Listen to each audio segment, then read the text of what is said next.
But not long after that, Jiang Tan gradually became ferocious again. On his face often appeared scratch marks from fingernails. His parents clearly knew it was the wife, but still patiently refrained from asking. One day he was beaten so violently by his wife that he could no longer endure it, had to flee to his father's house for refuge, trembling pale like a kingfisher besieged by crows and hawks.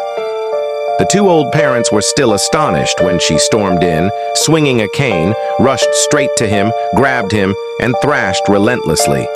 The parents yelled and scolded her loudly, but she ignored them, continued beating her husband dozens of times before angrily leaving. Cao drove his son away and said, I wanted to avoid commotion. That's why you lived separately. But if you enjoy this, then stay there and enjoy it. Why flee? Driven out by his father, he wandered with nowhere to go. Mr. Cao feared he might be so distressed as to commit suicide, so he granted him a house to live alone and gave him financial support. He also summoned Mr. Fan, instructing him to educate his daughter lest she become too unrestrained. Mr. Fan came, gave hundreds of lectures and advice, but she didn't care to listen, even spoke rudely to her father. Mr. Fan, enraged, brushed his sleeves and left, vowing to sever all father-daughter ties. Not long after, Mr. Fan, from anger toward his daughter, fell ill, and together with his wife, passed away. She was resentful and did not return for the funeral, instead sat day and night shouting insults next door, deliberately loud so Mr. and Mrs. Cao could hear. Cao ignored her and didn't bother to respond. Since living alone, he felt as though escaping boiling water and scorching fire, but suffered from loneliness and depression. To ease his mood, he paid Madame Lai to bring girls to the study for entertainment. Girls often came at night.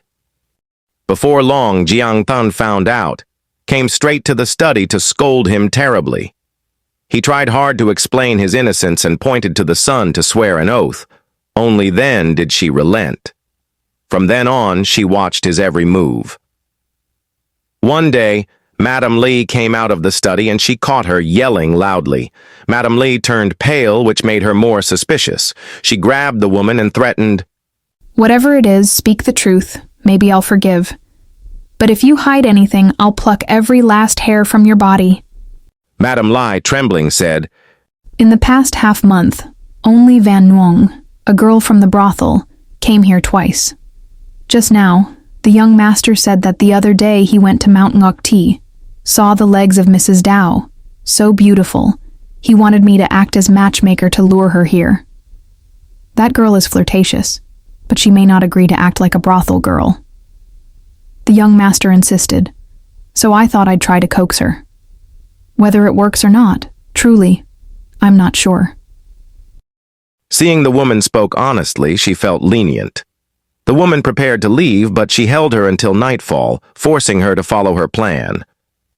Go to the study immediately. Pretend to whisper to the young master to turn off the lights. Say the Dao girl has arrived. The woman followed exactly.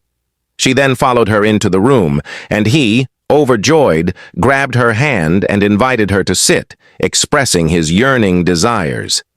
She remained silent, and in the darkness he reached out to feel her legs and said, My long-held wish to embrace you is finally fulfilled. Surely I can now see your face. Saying that, he lit the lamp to look at her face. Oh heavens! It was Jiang Tan. Terrified, his face turned ashen, he dropped the lamp, trembled, knelt down as if a sword was at his throat.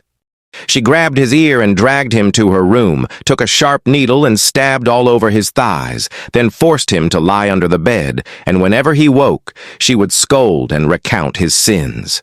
He was already as scared as facing tigers and leopards, so even when she softened and cuddled him, letting him sleep on the same bed, he still trembled in fear, barely human. She slapped his face and yelled at him to leave, showing disdain and disgust, no longer considering him even a man. Thus, though he lived amidst incense and perfumes, it felt like prison, and seeing the shadow of a jailer made him shiver in terror. Jiang Tan had two older sisters, both married to scholars. The eldest sister was kind and quiet, generally incompatible in nature with her. The second sister married into the cat family, a cunning and smooth-talking man. Though not as pretty as Jiang Tan, her jealousy and cruelty matched her evenly.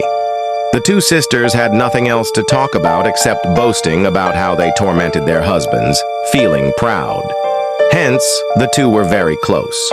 He could visit any relative's home and she would be furious and scold him, except the cat household where she said nothing. One day he visited Cat's house for a drink. When tipsy, Cat teased him. Why are you so afraid of your wife? He smiled and replied, There are many things in life one cannot understand, brother. I fear my wife because of her beauty. Yet some beauties are far inferior to her, but their husbands fear them just as much. Now that's strange. Cat blushed, unable to say a word. A servant overheard and tattled to the second sister, Cat's wife. She flew into a rage, grabbed a stick, rushed out. Seeing her fierce manner, he tried to flee barefoot. But the stick struck his back. He collapsed after 3 hits, unable to get up, bleeding profusely from the head. After she left, he hobbled back home. She saw him and was startled, interrogated him. At first, he thought he was at fault for provoking his sister-in-law and kept silent. After a few rounds of questioning, he told her the whole story. She bandaged his wounds with silk, then exploded in rage. Who asked her husband to beat mine into this state? She immediately put on a short shirt, rolled up her pants, carried a wooden pestle, brought along a servant, and stormed straight to the cat household. The second sister, thinking it was like any other time, cheerfully came to greet. Without a word, she beat her senseless, tore her clothes, beat her until her lips burst, teeth broke, and she soiled herself before leaving. After she left, the second sister struggled to her feet, both humiliated and furious, and ordered her husband to report this to Mr. Cow. Cat came to the house, and he went out to meet him, speaking gently to soothe him. Cat whispered, I came because I had to. Couldn't avoid it. Everyone knows that shrew, so getting a taste of her own medicine was well deserved. As for you and me, we've got no quarrel. Unexpectedly, Jiang Than had been eavesdropping, rushed out, pointed at her brother-in-law, and scolded like a waterfall. You scoundrel. Your wife got beaten black and blue, and instead of avenging her, you whisper secretly with him? A man like that, if not beaten to death, what's the point of keeping him around? Then she screamed for the servants. Where are you? Bring me the stick, quick. Cat, terrified, slipped out the door and fled. From that day on, he feared being tracked by his sister-in-law, dared not go to any regular place. One day, his fellow student Vuong Tun Ha came to visit, and he invited him to stay and drink for fun. During the toasting and jesting, they joked about the bedroom in slightly vulgar terms. Unexpectedly, she was eavesdropping and secretly added croton beans into the porridge brought out for the guests to eat. Shortly afterward, Vuong vomited and had severe diarrhea, lying there breathing like he was dying. She sent the maid out to ask. Vuong had a wine shop with many blooming red plum blossoms and held a banquet inviting friends to admire them. He made an excuse of attending a literary society, asked his wife for permission to go.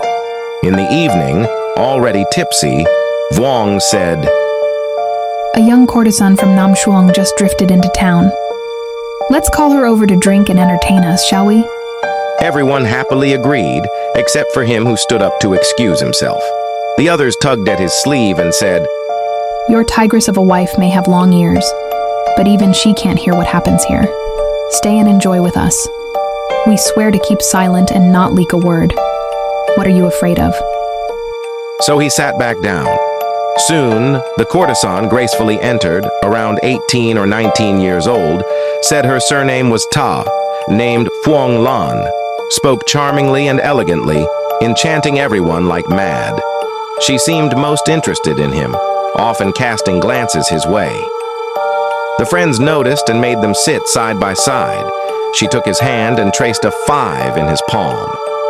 At that moment, he was truly torn, wanted to leave but couldn't bear it, wanted to stay but didn't dare, overwhelmed with inner turmoil. They sat close, whispering in each other's ears. The more they drank, the more flirtatious they became, forgetting entirely about the tigress at home. Later, as the midnight drum sounded, most guests had left the wine shop.